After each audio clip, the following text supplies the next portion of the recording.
Nako po, ito maganda kong pag-usapan po ano, at reaksyonan po makabida ano po. Hindi po napigilan ano ni Senator Amy Marcos po yung kanya hong galit, frustration po ano makabida, nakisali na rin. Tinawag na rin niyang bangag ano ito hong administrasyon po ng kanya kapatid. Okay, na si Pangulong Ferdinand Bongbong Marcos po makabida ano po. Okay, ito po ay ginawa po ni Senador Amy Marcos kahapon sa pagtitipon po makabida no ng Iglesia ni Cristo diyan po sa EDSA. All right? Mismo si Senator Amy po ano galit na galit po dito sa mga pangyayari po ano makabida sa walang aksyon, walang pakialam ano makabida ang administrasyon ng kanyang kapatid sa mga pangyayari po. Okay, yung mga kailangan hong i-address po makabida ng gobyernong ito, ano? All right? Ito babasahin ko muna no. Ito hong napaka-emotional na pahayag po ano ni Senator Amy Marcos, mga kabida. Itong gobyerno ay bangag. All right? Naalala ko po yung panahon po mga kabida, same activity pagtitipon din ano mga kabida ng Iglesia ni Cristo. Nung kanyang kinumpirma po makabida, yung mga bali-balita po ano, na gumagamit po ng illegal na droga itong si Pangulong Ferdinand Bongbong Marcos. Okay? Same event. Alright? Rally din ano, ng Iglesia ni Cristo makabida. Okay? Kung saan sinabi po niya na bumabatak talaga yung kanyang kapatid po ano, ng illegal na droga, kasama po yung kanyang pamilya, ano po, mga kabida, ano po. Alright? First time po nangyari yon na meron pong nagkumpirma no matapos pong kumalat sa social media ano makabida yung ginagawa daw ng pangulo po ano okay na gumagamit ng illegal na droga po ano makabida.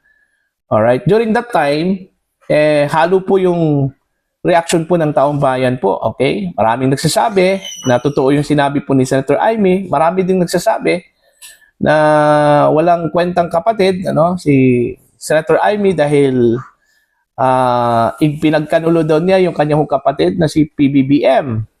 Okay? Sinisiraan yung kanyang kapatid na si Pangulong Marcos ano, mga kabida ano po. Okay, bakit ngayon lang daw ito lumabas? Okay? Hindi na po na pigilan ano. At hindi na po nakapagtimpi po ano, itong kanyang ate po ni Pangulong Marcos alam naman po natin mga kabida na mahal po ano, ni Senator Amy yung kanyang kapatid. Kasi katunayan nga nung sila po ay nasa exile, yung si Senator Amy Marcos po ang tumayong parang nanay na po ano, mga kabida. Ama at ina dito ho sa kanyang mga kapatid po ano, while nasa exile po sila po mga kabida ano po. Okay? Although hindi po madali para po kay Senator Amy na yung ginawa po niya no, mga kabida na tinawag po niyang addict yung kanyang kapatid po ano. Masakit po 'yon sa kanya pero wala ho siyang magawa Kasi yun yung katotohanan po ano, mga kabida ano po, para po sa kanya ano po, mga kabida. And this time, eto manifestation po to ng kanyang frustration. Okay? Ito hong kanyang talumpati po ano, mga kabida. At hindi lang po siya Kahit na itong mga miyembro po ng Iglesia ni Cristo, ganun din yon ano, mga kabida ano po. Okay, although alam naman po natin na kaalyado po ni PBBM itong INC simulat sa poll ano, mga kabida, mula pa sa panahon po ng kanyang ama. Okay? Hanggang tumakbo po siya mga kabida kasama ho itong si Sara Duterte ano po. Pero dahil sa mga pangyayari po, parang nag-iba na siguro, tingin po ng Iglesia ni Cristo, okay, hindi na po nasunod yung ini-expect po sana mga kabida no, ng taong bayan sa Pangulo, okay, nag-iba na po ang direksyon, kaya ito na, sumabog po mga kabida ito hong INC, at kasama ho dito ito hong si Senator Amy Marcos, okay. Yun, mga kabida. Ito, babasahin ko muna, no? Ito hong post po ng Ang Balita Ngayon. Mariing binatikos ni Senator Amy Marcos ang administrasyon ni Pangulong Ferdinand Marcos Jr. sa kanyang talumpati sa pagtitipon sa EDSA nitong Martes, June 30, 2026. sa harap ng mga dumalo, direkta niyang sinabi, ito yung sinabi po ng kapatid po ni Pangulong Marcos po, ano, mga kabida, itong gobyerno ay bangag. O, see? Emphatic masyado yung pagkasabi po, ano, dun ho sa kanyang talumpati po, mga kabida, ano po. Okay?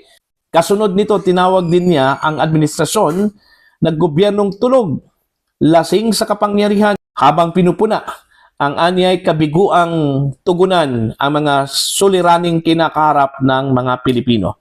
Ginawa ni Amy ang pahayag sa gitna ng nagpapatuloy na pagtitipon sa EDSA habang nakatakda namang ituloy ni Pangulong Marcos Jr. ang kanyang working visit sa Canada mula July 1 hanggang July 4, 2026 ayon sa PCO. So again, itong ginawa po ni Senator Amy, yung kanyang emotional na pahayag po against the administration, manifestation po ito, makabida, na kanyang frustration po, ano, na despite ho sa kaliwat ka ng panawagan po, makabida, no, para ho sa bayan, wala parang hindi raw nakikinig.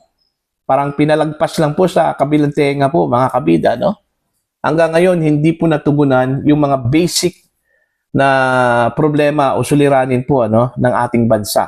Like for example, yung pagmahal po ng presyo ng mga bilihin, ano, mga kabida, kakulangan po ng oportunidad para po makapagtrabaho po sa bansa, ito hong mga Pilipino, okay, mga kabida, ano po, okay, healthcare problem, at iba pa po, ano, mga kabida, okay, ang inuuna po, politika honestly, no, personal kong pananaw po, ano, makabida, mas inuuna po, makabida, ng gobyernong ito yung paghabol po ng mga kalaban po nila, ano? Okay? Kung paano ho gipitin yung mga kalaban po nila, ano po? Evident naman po yung ginawa po ng Office of the Ombudsman po, makabida, sa mga kalaban po ni PBBM. Okay? Yung mga kaalyado po, makabida, ni Vice President Sara Duterte, ano? Halos lahat po, makabida, ng mga kaalyado po ni VP Sara dyan po sa Senado, kung hindi man po iniimbestigahan, kinasuhan, mga kabida, ano po? Okay?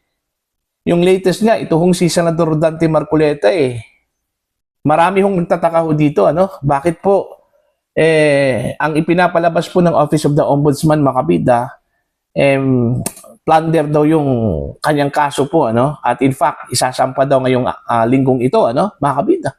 Kung tutuusin po, ang problema lang po doon, ang kinakaharap po, makabida, ni Marcoleta is about ang hindi po niya pag-declare ng campaign contributions, mga kabida, na kanyang natanggap daw, ano, noong campaign period, ano, noong 2025 senatorial election, ano, mga kabida. Okay? Mismo ang Commission on Election, ano, ibinasura po niya yung reklamo against Marcoleta po, ano, mga kabida. Pero kinagat po, ano, ng ombudsman. At ang matindi po, inelevate po, makabida, doon ho sa kasong plunder. Paano ho naging plunder yon? Kung tutuusin po, hindi naman po pera po ng gobyerno yung natanggap po ni Marcoleta, ano, mga kabida. Pera po ng pribado yon. Binigay po sa kanya bilang tulong doon sa kanyang kampanya, ano. Pero sabi po ng Assistant Ombudsman na si Miko Clavano, hindi lang po government funds po ang tinutukoy po sa anti-plunder act po, ano, makabida. Okay? Pati yung mga pribadong pondo daw, ano, pera mula sa private sector, maaari ding pumasok dun ho sa plunder. Lalong-lalo na po kung ito po ay napatunayan po, makabida, na ito po ay ginamit bilang pansuhol, regalo, ano, commission, kickback, okay? Para lang po mapagbigyan po yung donor, ano, mga kabida, ano po. Ngayon, ang tanong ko po, meron ba silang ebidensya? O baka forum shopping lang po ito, ano, mga kabida, yung ginawa po ng Office of the Ombudsman. Purposely, hindi ho para makonvict itong si Marcoleta, kundi at least man lang makulong po ito. Alright? Makulong para bumagsak yung bilang po, no, ng mga miyembro po ng minority bloc dyan po sa Senado. And still, it boils down doon ho sa impeachment trial po, no, ni Vice President Sara Duterte, ano po, na mag-uumpisa na po ngayong July 6, ano, mga kabida. So, ganun din pala. Yung target dito is impeachment pa rin ni Vice President Sara Duterte. Kung paano bumaba po yung bilang ng mga minority members para hindi po sila makapagboto o di kaya kulang yung kanilang boto para ho sa acquittal po ni Vice President Sara Duterte, ano po, mga kabida. Yun lang din yung isa sa mga rason, ano, kung bakit po nagtitipon po itong mga miyembro po ng Iglesia ni Cristo sa EDSA po, ano, dahil kinukundina po nila, mga kabida, yung pagbabaluktot po ng batas. Okay? Yung ginawa po ng Office of the Ombudsman kay Marcoleta, ang tingin po dito ng Iglesia ni Cristo, mga kabida, binabaluktot po nila ang batas. Alright? So, dahil dyan, ito, nakisali na rin ito kung si Amy.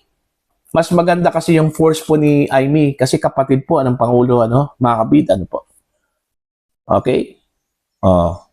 So, hindi po natin sila masisisi po, ano, mga kabida, kasi evident naman po yung mga nangyayari po sa atin, ano, mga kabida. Hindi lang po si Amy, hindi lang po Iglesia ni Cristo, hindi, marami pong mga Pilipino po ang nakapanood at nakasaksi po, mga kabida, sa kawalan po ng aksyon ng Marcos administration despite ho, mga kabida, sa propaganda po ng Malacanang ng ginagawa ng Pangulo ay para po sa mga Pilipino. Nagtatrabaho po ang Pangulo, ano, mga kabida, para sa mga Pilipino.